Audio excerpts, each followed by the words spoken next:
All right, you're married, you love each other. Oh, it's just going to be bliss. There's not going to be any problems. Wait a minute. There are 5 marriage mistakes to avoid. Watch closely. Let me save you some issues and problems. Watch closely.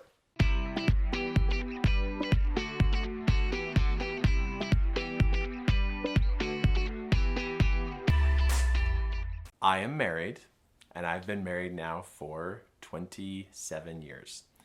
And in 27 years of marriage, I have made mistakes. And my wife has made mistakes, Kimberly. And we have made mistakes together. And in 27 years of marriage, we have grown up. We have grown up and we have wised up. And we have figured out some certain things that need to be taken care of so that the mistakes can come way down. Now, I got 5 to share with you. Now, a little bit more behind this is my wife and I are also mentors to couples. We hold a mentoring class every 3 months with about 900 to 1,000 people in the room. So that means there's about 500 couples in the room, and we mentor them about principles that are going to really help them minimize the mistakes that are going on in their marriage. So check this out. This is really good. And pay attention, because if you are going to keep making mistakes in this area, you are going to pay the price. You are so going to pay the price. Okay, first one of a mistake start to not avoid is the whole money talk. You know, a couple that does not talk about money is going to have major blow-up issues. It is a topic that gets so emotional and so heated. It's because both spouses are emotionally charged about money.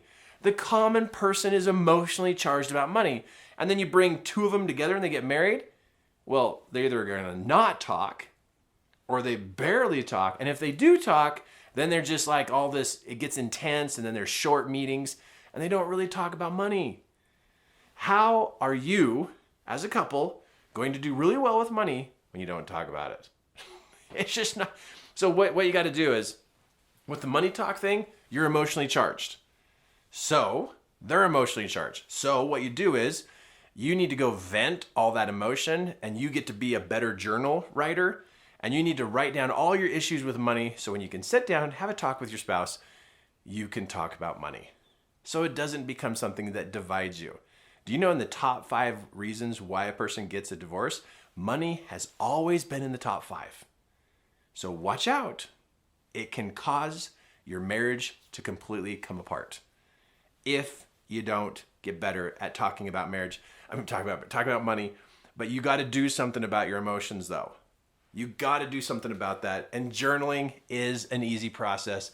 Just write down all your issues with money and get that out of you so you can have a better talk with your spouse about money, so it's not a big mistake that you're going to run into. Next is the calendar. Usually in a marriage, there's one spouse who's not good at the calendar. And guess who gets in trouble the most? Is the one who does not watch the calendar. They're in the wrong place. They didn't pick up the kids. They forgot, because they're not using a calendar. The smartest thing we've done as a couple for Kim and I is to share the same Google Calendar.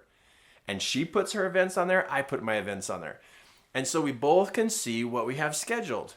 And I'm not a calendar person, but to make my marriage awesome and saucy, I got better at calendaring. Now, Kim has always been great at having a calendar. She has carried her printed calendar around with her for a long time, years, and just way back. She's the one who moved to digital, and then I tried it for a little bit, but guess who got in trouble all the time? Because I didn't know what was going on in the calendar. So if you're the one who's not good at calendar, okay, step it up, grow up to the level of just getting into the calendaring. Because when the 2 of you are coordinated, you are going to do so much better. Because when 2 spouses, one's off, you're going to pull the whole train off the track. Get on the track. Train's got 2 wheels, one side of the wheels, the other side of the wheels. And yeah, there's monorails, but there are two sides to this. And when you get on track on a calendar, you actually can have momentum because you're on track together. Game changer. Mistake to avoid. As long as you don't do a calendar, you're going to have problems. Get in the calendar world. Okay, next is 50-50. Now, what does 50-50 mean? That means you are dividing and conquering. You know, your wife does not do all the chores. You do some chores. You know, you don't do all the projects. Your wife gets to help. So you get to split things 50-50. But here's what's important about splitting the 50-50 is making a list. If it's not written, here's just a rule when it comes to marriage. If it's not documented and it's not written, it's going to get forgotten and assumed. If it's not written and documented, it's going to get forgotten and assumed, and then there's going to be he said, she said, I remember, you don't remember, and it's going to turn into an argument. So when it comes to what's going on in the family, divide and conquer. And because a great marriage takes two people, and you can divvy up the things that you're going to do in your marriage. Now, another thing about 50-50 is this, is that you be the type of person that you are always looking on how to balance what's going on. Not how to drop down and do less, but to step up and do your part. It drives me nuts when I hear couples where one person in the relationship is like, yeah, no, she'll take care of that. She's just good. I just let her do that. It's like, no, step up. A wife that feels supported is going to feel way happier and way more confident. A husband who feels supported is going to feel strong and confident, and he's going to take care of the family in a good way. So find where you can step it up a little bit and do your part and keep a balance between you and your spouse. Next one, problem solve. You know, when couples have a problem, they tend to think, oh no, there's something wrong with this. No, there's nothing wrong with you. Everybody has problems. Everybody has problems. But what do you do as a couple? Do you problem solve together? Or do you poke and point at each other that they caused the problem? No, you caused the problem. How about both of you get your heads together and actually become great problem solvers together? My wife and I, Kim and I, we are amazing problem solvers. I see things in one way, she sees them in another way. We take my ideas, her ideas, marry the two ideas. Wow, can we solve problems?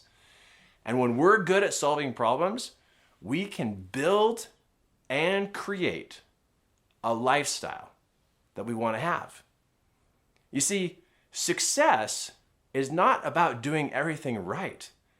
Success comes about because you can solve problems in a fantastic way. And if you're not good at solving problems, you're going to struggle. So your spouse knows a portion of the solution. You know a portion of the solution. And when you come together, work together to solve problems, you're going to do better. You want to be a better problem-solving couple. Not as an individual, as a couple. And as a man, I want her point of view. Because I can't see things like she does. She's a girl. I'm a guy. I can't see it like a girl. I see it like a guy. And she wants my opinion because she can't see it from a guy's point of view. And there's a girl side and a guy side to solving a problem. Boy, when you marry those two and you do well problem solving, you are going to knock it out of the park. You're going to be like, people are going to be like, how do you do this? What are you doing? You guys must be so lucky or so successful. It's like, no, it's not having anything to do with being successful. It has everything to do with we are great at problem solving. That's what you want. That's what you want. That's what you want. Okay, the last one. Serve each other. Do nice things for each other. On Sunday, let me tell you my most favorite thing to do on Sunday for Kim. On Sunday, I sit her down on the couch. Then I go get her a nice little drink of juice, get her a couple snacks. Then I go fill up this tub with warm water with Epsom salt so that her feet can soak. Then I put this little thing in the water that then turns the water into a process where it pulls toxins out of her feet. Then after that process is over, I dry her feet off. And then I put her feet in another tub of warm water just to soak.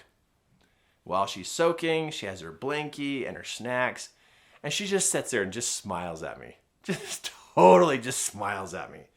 And then when I go to dry her feet, I not only am drying her feet, but then I start to massage her feet. Now that the toxins are out, it feels so good to get another, like a little foot massage.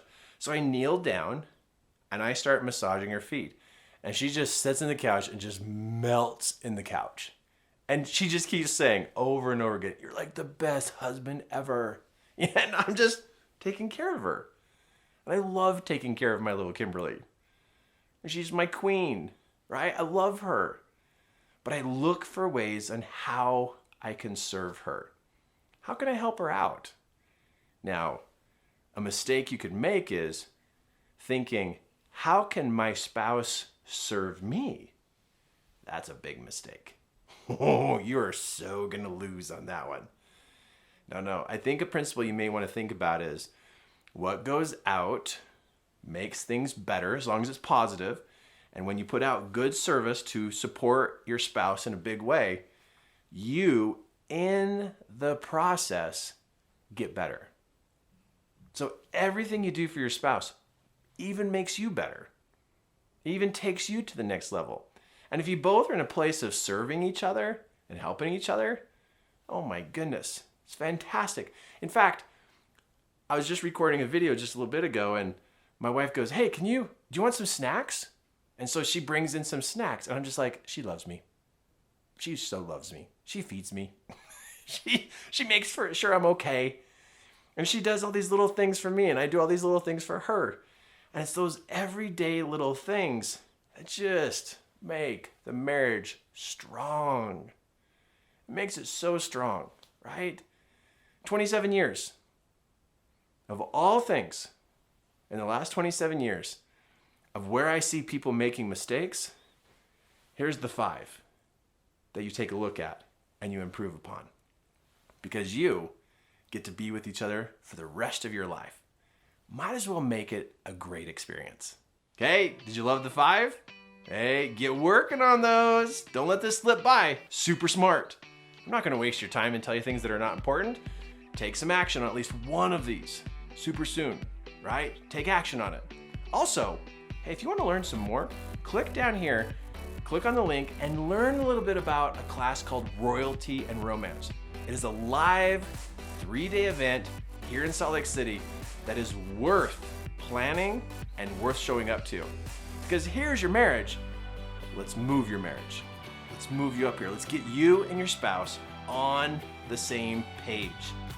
You know that would feel great. Getting on the same page. Now, hey, before you go, click subscribe wherever the button is. Find it, click it, because I got another great training video that's coming to you.